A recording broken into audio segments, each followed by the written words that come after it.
wanted to talk about the Golden Ball Award through the prism of who we think so far has been the best player at this tournament. We're going to focus on three guys from the four remaining finalists, the obvious, Kylian Mbappe, Lionel Messi, and Jude Bellingham for England. So I guess I'll just start by asking you the very basic question, guys. Who do you think of these three has been the best player at this World Cup so far? Benny, I'll start with you. I'm not going to think too much. He's the best player in the world. He's been the best player in the world for the last 15 years and probably, in my opinion, historically ever. Lionel Messi is single-handedly carrying this aging Argentina team into the semifinals and for me, hopefully beyond. But he's been amazing. The things that he does with how little he moves, and he still impacts the game in some unbelievable ways that, frankly, no other person in this world can do. So for me, he's been the best player in the World Cup thus far. Yeah, I definitely was on the Messi train in the group stages and definitely in, some of the earlier knockout rounds. But that Switzerland match showed me that there's cracks in the pavement. Not the Messi pavement, but this Argentine pavement. It's so hard to just encompass what Lionel Messi has meant to world football, not just the Argentina national team. What is it? What do we want? This was a figure. This is an alien's stat line. This was a figure that you remember when Miroslav Klose broke the record, Ronaldo's record of 15. Klose broke it, I think, at the 2014 World Cup. We were all sitting here thinking, oh my gosh. This record's going to stand forever. 21 goals? We didn't know Lionel back then, though. Nor did we know Kylian, who we'll get to in a second. At 39 years of age, 21 goals, and just the way he's just added to it. Just to give some context, 8 goals this World Cup at 39, which is unbelievable. The last player that scored 8 goals at a World Cup was Kylian Mbappe, right? The last World Cup in 2022.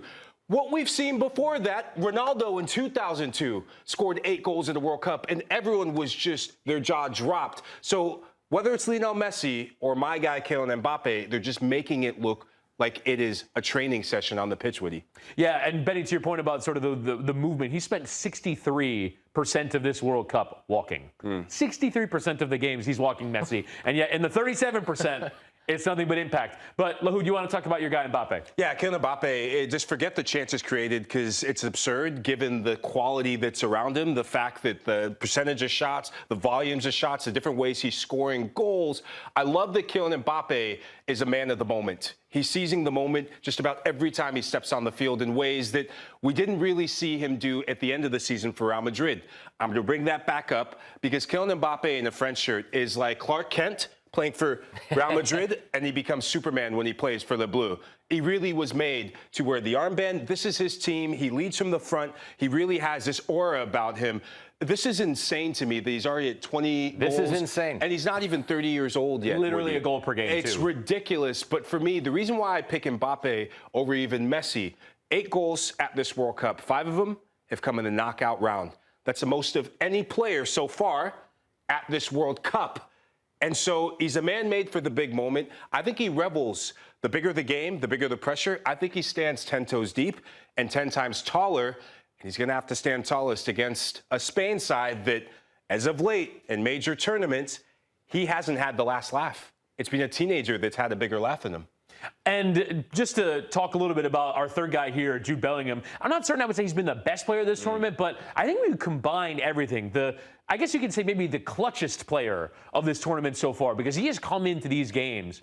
And I was at the England-Norway quarterfinal in Miami, and there was one of these things, you're just sort of watching it going, of course it's Jude. And you watch him take that first touch around the defender to get into that position, you're like, oh, he's going to score. And, like, when you get to that point where you're sort of someone, I may or may not have been rooting for Norway in the game, but when I was watching Jude take that first touch, you're like, oh, this is going in. And you create that feeling among your opposition.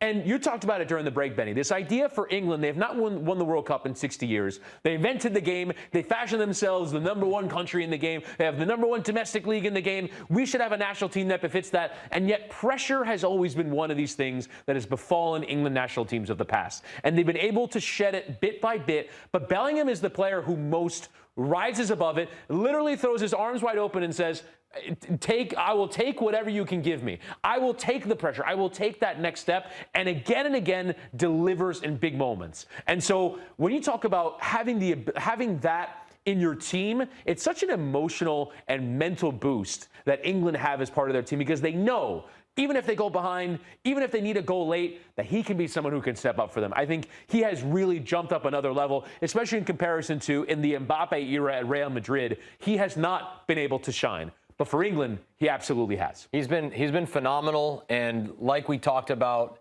there's a lot of things that remind me for this English national team. That was what Messi was going through trying to bring a World Cup back to Argentina in 2022. So he's been the guy rising above. He's even disagreeing with his coach after the games, after they win and get to the semifinals. I love it. He's not scared of anything, and I think a lot of these players are kind of following his lead right now. Yeah, I just saw this. I think both of you said enough. The celebration says everything, Woody. Yeah. When you do this in your first World Cup, you're a star in the making. When you do what he's doing at this World Cup, you're a star that's already been born. I love everything about Jude, and it's going to be a hell of a game when we see him play in the semifinal next to Lionel Messi. So in terms of the actual award, the Golden Ball Award, which is awarded to the MVP of the tournament, let's show you the odds for who is going to win them. Well, I guess we can just talk about it. Mbappe is the favorite.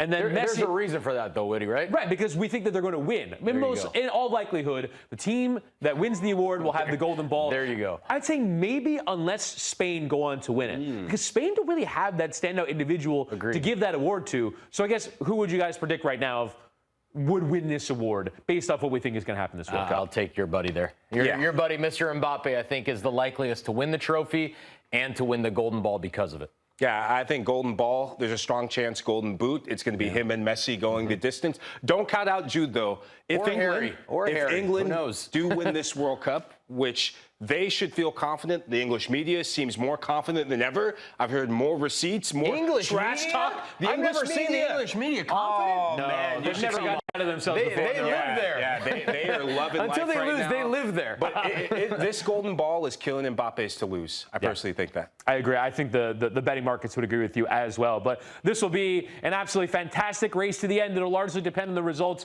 left in the final 4 games of this World Cup. Of course, the 2 semifinals, the third place match, and the final.